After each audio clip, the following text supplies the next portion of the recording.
They're kind. They listen when you talk. They help when you need it. They show up when it matters, but they don't talk much.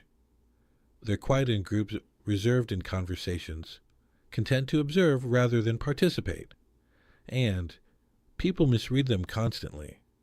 They're called shy, antisocial, stuck up, or weird. But here's what psychology reveals.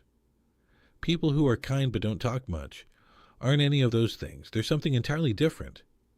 And understanding them changes everything about how you see quiet people. First, they're internal processors.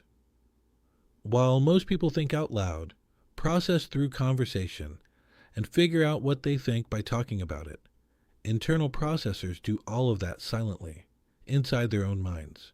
Psychologist Dr. Marty Olson-Laney's research on introversion shows that introverted brains process information through long, complex pathways that require internal reflection rather than external verbalization. Here's how this works. When something happens, most people immediately want to talk about it. That's how they process. But internal processors need time to think about it first. Dr. Susan Cain's work on quiet people shows that they're not withholding thoughts. They're still forming them. They need to understand what they think before they can articulate it. And, in a world that rewards quick verbal responses, they often get talked over before they're ready to speak. Here's the real psychology, Second, they're selectively verbal. Not shy, not antisocial, selectively verbal. They talk when they have something meaningful to say. They're quiet when they don't. Psychologist Dr. Elaine Aron's research on highly sensitive people shows that many quiet people have low tolerance for superficial conversation and high need for meaningful interaction. Here's the distinction. Shy people want to talk, but are afraid to. Selectively verbal people simply don't feel compelled to fill silence with noise. Dr. Lori Helgo's research on introversion shows that introverts don't fear social interaction. They're just selective about when and how they engage. Small talk feels draining. Deep conversation feels energizing. So they conserve their verbal energy for interactions that matter. What this looks like in practice. They're silent in large groups, but engaged in one-on-one conversations. They don't contribute to surface-level chatter, but speak up when the topic goes deep. They don't talk for the sake of talking, but when they do talk, people listen, because they know it's going to be substantive. People who are kind. But don't third. They're comfortable with silence in a way most people aren't. Silence doesn't feel awkward, threatening, or empty to them. It feels natural, restful, full of possibility. Psychologist Dr. Mihaly Csikszentmihalyi's research on flow states shows that comfort with silence is associated with deeper engagement, creativity, and presence.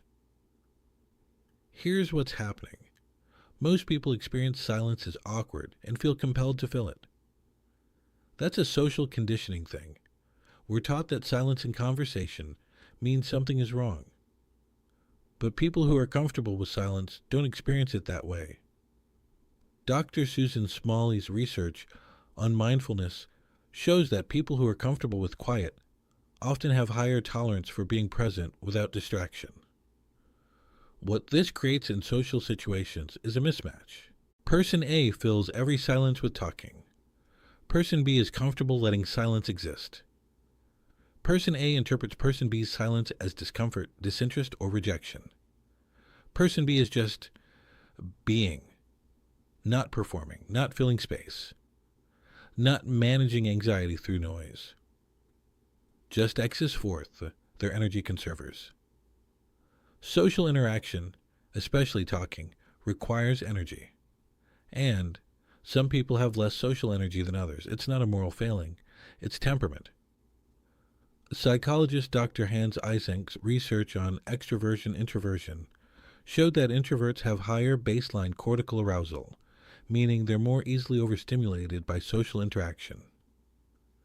Here's the biology. For extroverts, social interaction is energizing. It activates reward pathways in the brain.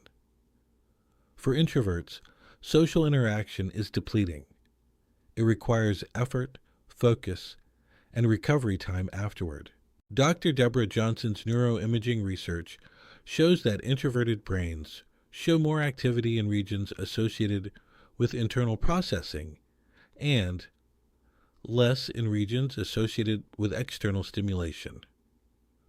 What this means practically, someone who is kind but doesn't talk much might be managing their energy so they can continue being present and helpful without burning out.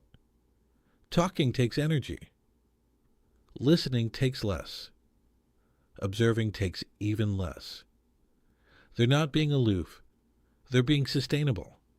They're choosing to show up and be kind in ways that don't deplete them so completely that they have to disappear. Ting comfortably in the quiet. Talk much. Fifth, they're observers and learners. They're watching, noticing, learning, understanding. And you can't observe and talk at the same time. Psychologist Dr. Ellen Langer's research on mindfulness shows that active observation requires a kind of attention that's incompatible with simultaneous verbal output.